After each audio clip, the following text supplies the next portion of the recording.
video cast, this talk to spread environmental awareness. Today we're going to talk why we shouldn't contact uncontacted tribes. Why we shouldn't contact them. Before we go into it, let me talk about our sponsors, which is Cerveza Itinerante, the best craft beer in Ecuador. If you're in Quito, they do delivery service. Also, Sumaco Nahui, which is our own restoration program, our own restoration dream. You can visit our Patreon webpage with the same name as this talk. Also, right here, Jaguar Omaere, just type that in our Patreon and you can support us straight over there. And finally, Shiripuno Lodge, lodge in the middle of the Amazon. It's just amazing, surrounded by miles and miles of rainforest. And yes, right now we have Harold and Jorge. How are you guys? Hey, what's up, man? Hey, good to be here, man. It's good to have you here, guys. It's good to have you here. Thanks for joining. Thanks for coming in. So, guys, there's a lot of people that don't know that there's uncontacted tribes even. But so why we shouldn't contact these tribes? Why should we leave them alone? Okay, can I start? Please, right? Please. Okay, I will say safety reasons to start on both ways.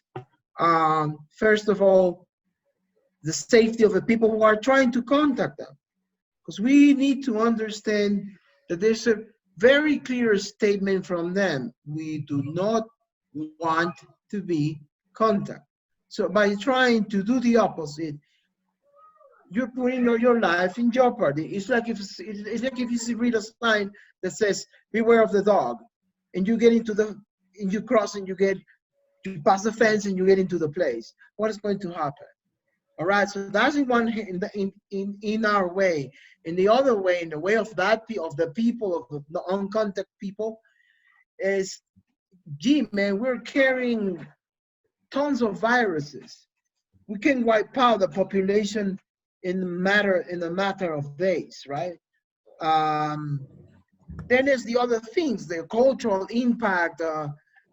We come from we are part of a very aggressive society, aggressive in the way of how we commercialize things, consumerism. So if we come with technology, with goods, gee, these guys in seconds, man, they're gonna be, I want this thing right away, right? So that's, I would say that will be just to start, like sort of like the cornerstone of why we should not contact these groups of people. Mm-hmm. Right. This is a very interesting topic. Harold, you want to kick in? Yes, I agree with George about not going in, not contact them, because for the same reason that he mentioned, all this big load of bacteria and virus that we carry on, and also safety issues.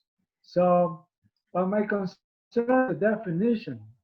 Are they isolated, truly isolated, or they are just being surrounded by? Because in the case of Ecuador, they are kind of cornered from different areas because of all our different extractive activities that we have in territory. So we have roads in one way, we have a drilling platforms in another direction, and we have the loggers in another direction. So these people somehow they are cornered. So by definition, we call them isolated. They are isolated, but in the technical way, they might be cornered. They might have lost all their ancestral land that they used to go hunting before. But nowadays, there is an oil drilling station, or there is a road, or there is a logging station there, right? So that's my concern. That they are isolated or they are cornered. Right, and it seems like they nobody cares about them anymore, uh, because pretty much the world doesn't know about their existence anymore. It's like, There was like a gold rush a few years ago. It's a funny thing, and I would like to talk about this because about that time, I think that these people, they're being used often by other groups of people from cities, environmentalist groups and anthropologists and missionaries. They're being used more like a diving platform or like a launching thing, right? I do remember that when we have this problem of the ITT, everybody, dude, but everybody, all of these environmentalist groups, oh, they were talking about this and this and that. Have you heard about these guys lately? not anymore. No, they disappeared. I went, have they been silenced or they just don't care? No, no, they're not. If they were silenced with or political positions or with money, my friend. Right. A, Right. a true a true activist cannot be silenced. Never. Unless there's someone puts a bullet in your head. That's the only way. Right. I So remember those days when the, there were a lot of issues about the Jasonian, and it was a great platform because it kicked off a lot of people to super nice positions in the government or nice jobs. yeah, Until they got it, they forgot about the non-contact people. They forgot their initial platform got them in. It's pretty funny because you nowadays maybe the same guys that they are working for, they were working in order to protect them. Now they might be working for mining companies or even helping prospecting new oil fields. So it just so the non-contact people become useful when there is an interest in between. When they know that a new oil negotiation is coming in, new concessions are about to be offered, so their voices you can be heard. After that, they get part of the pie. They kind of forget about it. They leave all the promises. So if you go now to different indigenous villages all over the Amazon, they're really tired of NGOs. They will come and help them and try to plan their life, and they go over the same mechanism and try to know how many they are, what are their needs, and how they're going to be sold. But they just do it from the beginning, and then when they cash it, they put the money in a little bit, and later on they disappear. They never come back to check the project if the yeah, projects yeah. succeed, if the projects are working, is the project making a difference to the people? No, they never come back. They just want people to sign in that they are getting some kind of help, and then boom, they're gone. Right. It seems like it's all about money again. Seems like it's all economical. It's all about Mhm. economical value. So what since people don't see the knowledge that we have there, the proof that we have there, how can we protect something that that if people don't know about it, if they don't even know about it, how can we protect it, right? How can you love something that you even know their existence of? But let me tell you, for everybody, I know you guys know about this, but maybe the people that are listening don't know. But why exactly is important to protect them if there's no economical value behind that? I will say that the reasons that I have is because they're truly free people. They're truly free. They don't have an ID. They don't have any passport. Most importantly, they are living proof that they can live in 100% harmony with nature. Living proof that the human beings, can even today can still live in 100% harmony with nature. So even if people don't even know about them, we gotta start giving people reasons why to protect them, guys. Yeah, what you said is absolutely priceless.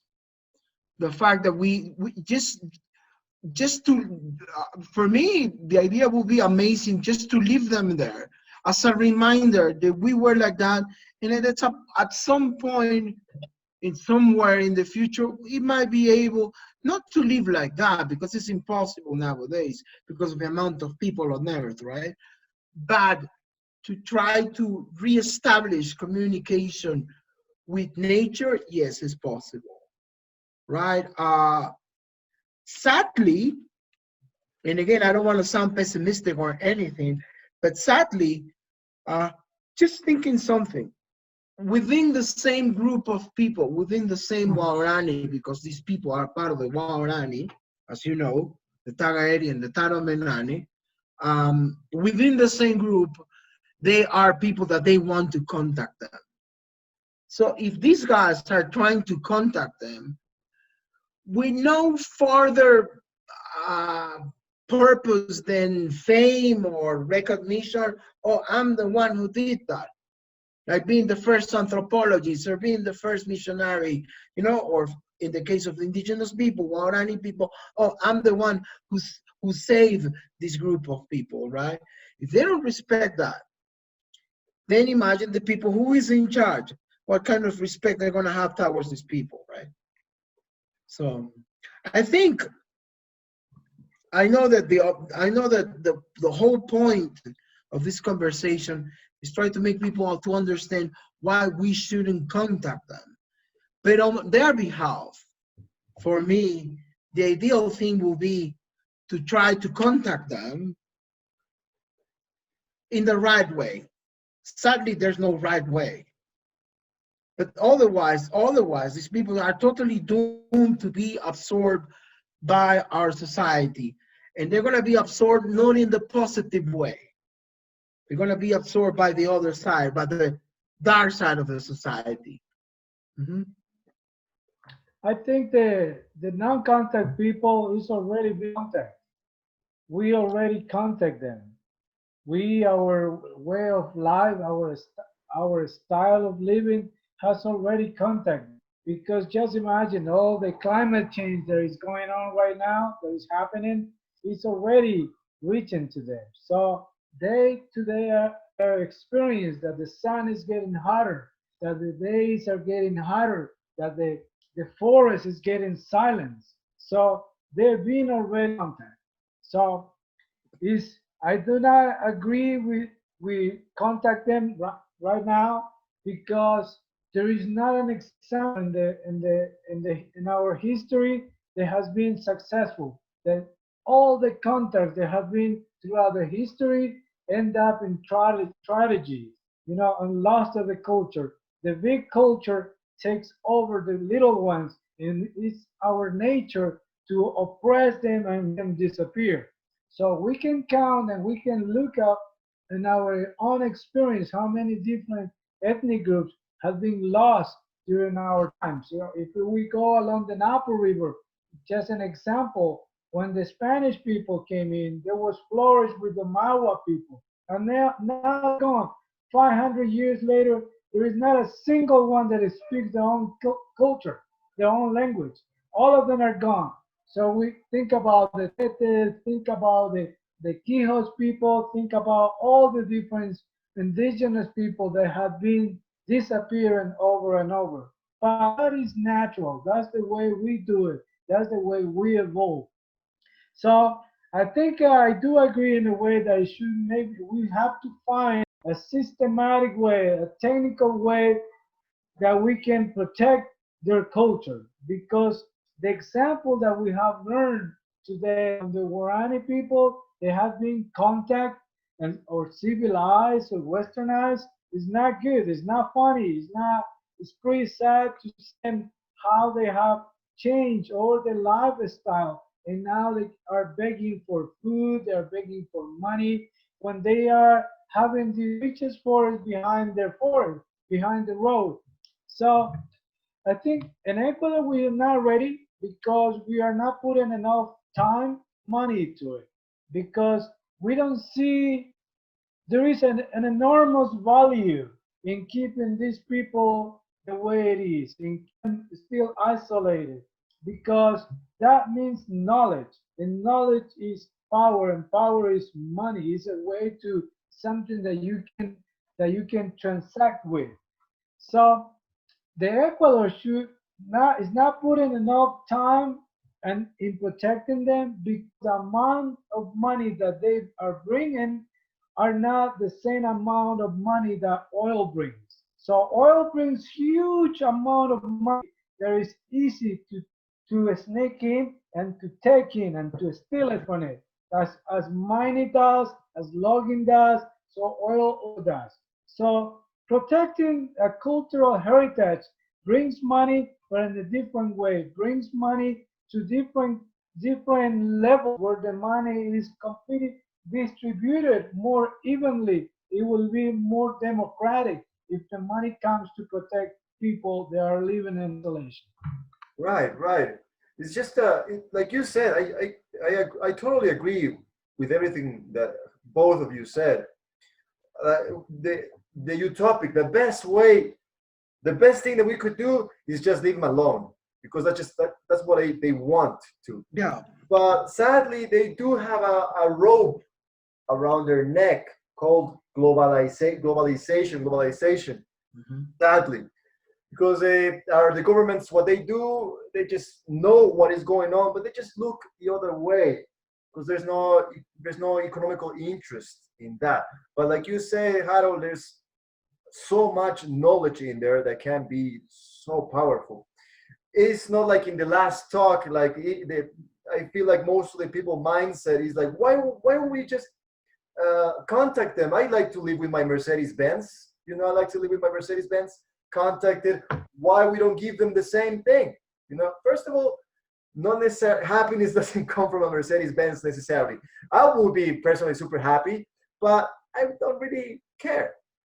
And maybe they don't care either. They just want to live with their forest and like that. And besides, they are they know how to live only in the forest. They don't know how to live like us. Like Harold just said, we already have many examples, not just in Ecuador, but all over the world, where they just don't know how to live in the city like us. Just become alcoholic, beggars. They get Uh, stressed. yes, they're They get stressed, frustrated, exactly. angry, Yes, sad. we just take them away. We're just taking away their essence, pretty much. Take away their pride, Everything. We're their taking pride, away everything, their that pride. is They're beautiful, hunters. and They give them the born. worst of our society, right? We're just giving them like our worst of our society, alcoholism, maybe prostitution, and many or some just such a terrible things, and we just give these horrible things for our society to people that are never seen that before in their lives. So Yeah, it's just sad. It's sad yeah. because there's not much we can do, right, gentlemen? But what we're doing right now, it's the best that we can do. It's just spread the word because a lot of people don't know about how unfair this is for the people. It's like what is happening in the case of Ecuador is to so our listeners or our viewers to have a mindset of what it would be to contact them or what they actually have been contacted in a way like this. What would you if I go to your house to your guard to and I go to your house and kill your family dog. I'll just kill it, your family dog, and it's start spilling oil in all of your garden. What would you do, guys? I kill you, motherfucker. Right, right, I put a dynamite and fucking blow the shit out of them. Yeah, I stick a piece of dynamite in your butt, man. right, right. And that's it. That was the reaction of them of the Yeah. uncontacted tribes as well. They speared those people because they that's what they did into their home, and people don't know about this. In the case of Ecuador, the people when this genocide of the uncontacted tribes happened, they just thought we just chopped a few trees in exchange of our own development. I I I I, I think you remember when our current president said at some point when this ITT issue was going on a few years ago. He said, "Man, I just cannot stand that guy." He said something about like he was trying to diminish. It's just this 0.2% of the population. Still, they're human beings. They're human beings. They're people with family, with kids, with children, with mothers, with grandmothers, and we should respect that, man. I mean, it's I don't know. It's a it's not that I'm not happy that you asked me for this, but it really pisses me off, man. It really pisses me off because I feel it's kind of frustration that like it's not me, it's us, it's all of us. We cannot do anything about it but to talk. And of course and to inform, to spread out awareness. In this case, it's social and environmental awareness to try to so at some point they're doomed to disappear, to vanish. That's what I think. Maybe in 20 years there's no more of these kind of people. But gee, it's just it's for me somehow it's also a romantic way to understand that there's a way to change, that we can change. Um, you know what? When I see these groups of people, for me it's uh, we, you know what? It's like the same thing the same response that I got when I see a giant otter, right? What, For sir? me, a giant otter, Ah, a giant otter, right? For me, when I see that creature, which is you've been privileged by looking at the beauty of this thing. For me, it's a symbol. It's a symbol of a reluctant society. The animal is so meaningful for me. It represents everything that we are against. It's a hunter. It's a guy full of pride. Otters are, like big time, they're top hunters. I love them, right?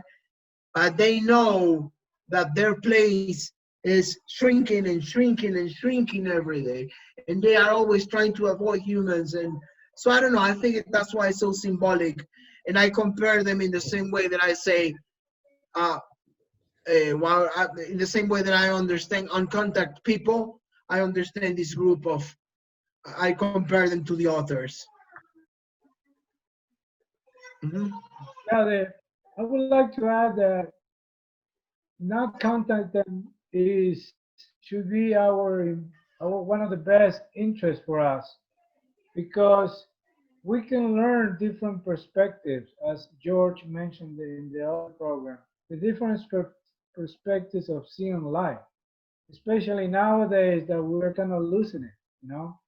So they can bring us back again and connect with nature again. So we're losing that ability to get connected and get in contact with nature. We do that only when we go out of our own limits. So usually that is the case when we go and see the wilderness through the eyes of somebody who was born and was living and was fed from that wilderness directly. So that is a huge value for us. So people should read more about them, should look at different perspective and should know more about them. So in a way that we appreciate what we have is still in our boundaries, that we don't have savages. We have people that are still living like we did or our ancestor did 10, 12,000 years ago. And we have the privilege to have it next to us. So that is a huge value, way more value than oil altogether, because that can that ability of connecting with nature, understanding with nature, and seeing nature the way they see it, we can connect, and that's gonna somehow heal us. It's gonna be like medicine for future generations. right. We're losing where we came from nature, something that they have. Huh? I like what Fernando says. Yeah. That thing. Um, I think again to kind of like put together the last conversation in this one. These guys are totally a reminder of what we were, what we can be if we want. So for me, that's the most precious value of that people. Just to we need to leave them, to let them be. So that way we should admire. Again, it's not that I'm encouraging people to go and to live in that lifestyle in the jungle. There's no way. The place is not going to hold that amount of people. But again, it's just to understand that this is people that they live like our ancestors. Yes. Gee, I'm I even think that it's a bit even racist to try even to help, to try and even think that we can help them. Like you guys mentioned, absolutely. yes, like you guys mentioned, like we already tried, with the different NGOs and everything else, and we Yeah. failed with people that are already having contact, What and that's we're gonna fail. So that's the mhm. sorry, I'll let you. It's Yeah. just the mindset of feeling that we can help them is this word ethnocentric ethnocentrism.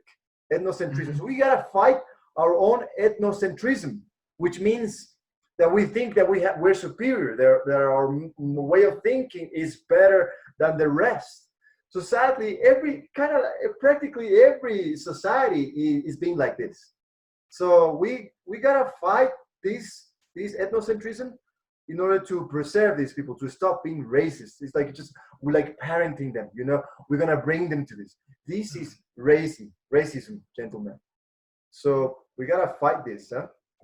You're absolutely right. We are part of a very arrogant society. Like you said it perfectly. I'm going to help them. Did they ask for help? No, Did they ask for your help? no, You know what? It's like if you come and I go like, if it's a funny thing because in the way how we manage, how we behave is totally different. If you come to help me, I'm gonna be here. You know what you can do with your assistance, right? But they don't they don't know how to do. They don't know how to manage with these things. So I love the way that you expose this because I do remember that when I went my first times that I went to Guarani territory, I was working for a consultant company for an NGO, and I went with the exactly the same thing. Oh, I'm here to help these guys because I'm the cool white dude. Fuck me, man. Sorry. Fuck me, man. I came with. I was so freaking arrogant, man. I was so freaking arrogant, thinking that I'm there to save it. No, it's not. It's not like that. We should, like I said, we should just. They're there. That's it. We don't have to take decisions for themselves. They reached the point. Let me tell you, because this is also fascinating. They reached the point where they weren't able to take decisions on their own. You know that? Do you know that? Do you know that, Harold? When Yes. I started to get with this very tight relation with the community, I'm not going to mention the community, but you know what I'm talking about. So every time that I was there, these guys, they were like, Jorge, what we should do? Like, why are you asking me? That's a question for you, not for me. So obviously, I wasn't doing that in my mind. That was my mind talking with myself. So what I was doing, like, what would you do? And it happened at the end that they knew their problems and they knew their solutions. So they don't need people to save them or to help them or to assist them. We need to let them be. Their decisions, right or wrong, they're their decisions at the end of the day. If they want to end up with a laptop, that's his decision. If he wants to keep hunting and hunting, that's his decision or their decision. Sorry, that's what I. Historically, yes, guys. Like historically, we've never, when we try to help them, you think We fought them. putting them in a We reservation screw them. is We that screw helping them? them. You're We just screw them. screwing with them. It's not helping them to put them in a reservation. They That just don't and go. everybody, that's the funny thing, that everybody thinks that they come with the solution. I'm the savior. Freaking freaking missionaries, freaking anthropologists, freaking tourism companies. Oh, we're going to save them. Fuck you. We do not need your help. I'm not even mentioning oil companies or logging companies, because they're not part of the sack. In this sack I put the good guys, you know. Yeah. Yeah, it's funny because the same way of thinking, the same way of treating the reality comes exactly from the big brother. You know, if you think it, the same kind of thinking comes from the UN, the United Nations. They send all these different programs worldwide to help. So every time you have the conservation program, you have the social program, the healthy program, and everybody goes to help. Everyone's going to the different countries to help. So every time we have this program coming to help, they're actually looking for the best solution, not to cause the biggest disaster that they're about to create. So it's funny because the same idea that is come from the UN is taken from different NGOs, no, a different government and different agency of development, and they want to apply and they come help. We want to help. When they get to the field, they have no fucking clue what is going on, but they have huge budget, huge salaries, huge benefits where and then the local people who actually might need little help, different understanding, don't get anything. So when the projects start kicking in, they're gone. So in my opinion is if we want to keep these indigenous people like that, the non-contact people, we should start stopping making more roads, stopping making new oil concessions, stopping all the illegal logging that is happening in the rainforest, and try to promote another way to be more effective in protecting them. Right. I think Yeah. the message we want to send to the people that are making the roads, the oil companies, the mining is just stop. Please stop. There's animals. There's people everywhere. You just gotta stop. You don't. Man, dude, yeah. One Yes, of the most I know. sorry. No. Go One of ahead. the Go ahead. most one of the most things that, again, working several years for foundations and NGOs, man, it's a very hypocritical society. Very hypocritical. Because the only thing that they care is because of that. Okay, oh, I did this, but what Harold said is absolutely right in terms of what happened later. They don't care about that. They don't care if the water well works or not. They just put the money there. They did the thing. Okay, bye bye. See you later. It's like that. They've been dropping boats.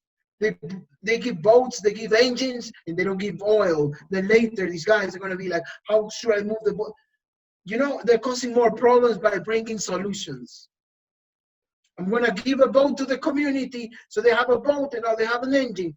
Yeah, gee, and then in the next 15 or 20 years, how these guys are gonna get the fuel for the boat to move back and forth? You see what I'm talking about? Yeah. Who's gonna drive the boat? I want to drive that boat. No, I want to drive that boat. No, I want to drive that boat. No. Yeah. See, so that's what I'm saying. Like again, like Harold said, they're very hypocritical. All of these NGOs, they're very hypocritical, man. I'm not the right person to talk about this right now. I know we get passionate of this because we've lived with so many people for so long. We kind of understand them, but we don't understand how to help them. They don't need help. We need help. We need help. We are the ones that we need help. We are the ones with problems, man. Exactly.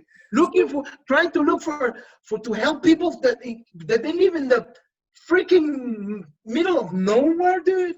Happy as they ever been. And now we're trying to, oh yeah, we're going, don't worry, we're gonna help you. Yeah, you know what what we need? We need to get alive, dude. That's what we need. We need to get alive. Yeah. Yeah, man, it's If it's we funny. want to help, We're so stupid. Yeah, go ahead, Harold. It's hypocritical. Yeah, yeah. We're trying to save people that they are saved already. Yes, It's like I have a, you know what? This is a funny thing. Um, a couple of years ago, when a guy came, they gave me they interviewed me. I can't remember for. There was some kind of a global event, some kind of environmental thing, and they asked me, so how can we do it to save the earth? And I was like, what? To save the earth? Dude, it's a rock. It's been millions of years here. You're gonna die, and this thing's gonna be here. You are the one who has the problem. You are the one who need to save yourself. exactly, that's the point. The thing is that if we want to How can help we others, we have save to the earth? help. Harold needs help, man. It's like, oh gosh. Gee. So anyway. But yes, guys, we're running out of time. But yeah, that I think our message is pretty clear. Like we don't know how to help these tribes, and sadly they're goners slowly. This is a fight that we are slowly losing, and it's very sad because a lot of people don't know about the genocides that are happening even today in this age. So it's like we were saying, like it's not much to do, but we're doing what we can right now, and that's why I thank these guys. I thank Harold and Jorge for being here and helping me to spread the word, and because this is what we can do to our listeners. That's why you gotta share these videos. Yeah. This is the way to fight, because it's what we have. We are not legislators. We are not presidents. We cannot make the laws like this, but we can spread knowledge, and this is what we're doing. This is what we can. Like Socrates. Let me quote Socrates. There's only one good, knowledge, and one evil, ignorance. And we are spreading knowledge. We are spreading good. We all want to have a good life.